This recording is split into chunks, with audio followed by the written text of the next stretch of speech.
అందరికీ నమస్తే అండి. సంక్రాంతి శుభాకాంక్షలు అండి. ఈరోజు మనం కనుమ పండుగకి మేము నాటుకోడి మాంసం వండుకున్నామండి. అది మీకు నేను ఎలా తయారు చేసామో చెప్తాను.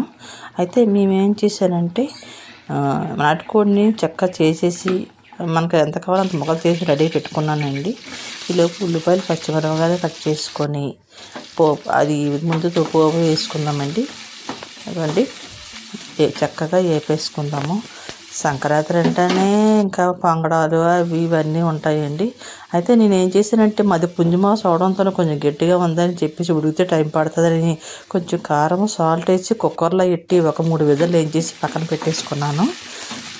పెట్టేసుకున్న దాని తర్వాత ఇప్పుడు వండేటప్పుడు తొందరగా అయిపోద్ది. అందుకోసం ఎందుకంటే మనకి ఎక్కువ మాంసం తర్వాత చుట్టాలు అందరూ ఉన్నారు, ఆడవిడిగా ఉంది ఫ్యామిలీ అంతా. అందుకోసం తొందరగా అవ్వాలని వంట అవ్వాలని ఉద్దేశంతో, లేదంటే మామూలుగా వండుకుంటే చాలా బాగుంటుంది, నెమ్మదిగా టైం పట్టేస్తుంది. కాకపోతే కొంచెం సేవ్ అవుతుంది టైం అని అలా చేశాను. అయితే చూడండి, ఒక 2 స్పూన్లు పెద్ద స్పూన్లు అల్లం వెల్లుల్లి పేస్ట్ తీసేసుకున్నాను. నేను ఉల్లిపాయను కూడా కసబిస మిక్సీ కొట్టేసి అది కూడా ముద్దను తీసేసి వేపేసుకుంటాను.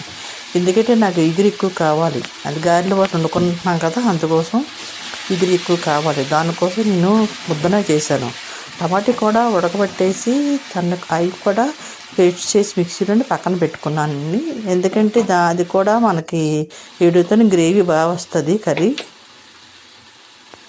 ఆ గ్రేవీ కోసం నేను పెట్టుకున్నాను పక్కన.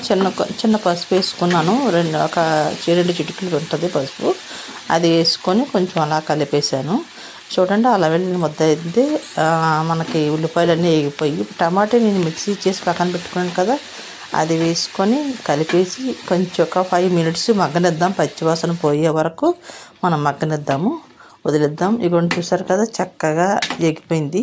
మీకు కనబడుతుంది కదా, అదంతా వేపేసానండి. ఇక చూడండి, చిన్న అల్లం వెల్లుల్లి పేస్ట్ మళ్ళీ నేను కొంచెం వేసుకున్నానండి, సరిపోద్ది అనుకుని. ఎందుకంటే మామూలుగా అయితే వేరు, ఇది పుంజి మాంసం కదా, కొంచెం మాంసం తగలాలి, అందుకోసం అల్లం వెల్లుల్లి పేస్ట్ మసాలాన దానికోసం అన్నమాట. ఇదిగోండి, ఇప్పుడు కారం వేసుకున్నాను.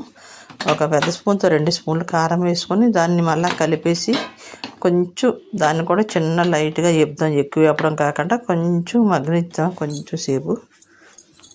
ఈలోపు ఇగోండి, నేను ఉడకబెట్టి ఉంచుకున్నాను కదా, కుక్కర్లో వదిలేయించి ఆ చికెన్ని వాటర్తో సహా ఇందులో వేసేయాలండి, వాటర్ పోకుండా. ఎందుకంటే ఇంకా వాటర్ వేయాల్సిన అవసరం లేదు. ఇప్పుడు మసాలా అవి వేసేసాను కదా, ఇదిగోండి మసాలా అది కలిపి చక్కగా ఉడికిపోద్దండి. ఇది ఒక పెద్ద పుంజి తీసుకున్నా మేము, మనకి 2 కేజీన్నర 12 కేజీలు దగ్గర మాంసం పడింది. ఒక 10 మంది చుట్టాలు తప్పనిసరి అవసరం. ఇగోండి, కొంచెం బాగా ఉడికిపోయిన తర్వాత ఇప్పుడు సాల్ట్ వేసాను. ఎందుకంటే ముందు వేస్తే ఉడకదనిసి లాస్ట్లో వేసాను సరిపడా. ఇప్పుడు బాగా ఉడకబెట్టేద్దాము, దగ్గర అయిపోతుంది. కొత్తిమీర వేసి దించేసుకుందాం. సూపర్గా నాటుకోడి పుంజి మాంసం రెడీ అయిపోయినట్టేనండి.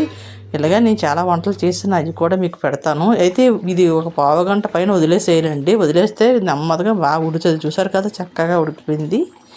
బాగా నెమ్మదిగా సిమ్లోనే ఉడకాలని, తిరగబడాక సిమ్లో పెట్టేయండి, ఉడికిపోద్ది. థ్యాంక్ యూ వెరీ మచ్ అండి. నా ఛానల్ చూస్తున్నాను, ధన్యవాదాలు. లైక్ చేయండి, షేర్ చేసి సబ్స్క్రైబ్ చేయండి మర్చిపోకండి. ప్లీజ్ నాకు సపోర్ట్ చేయండి.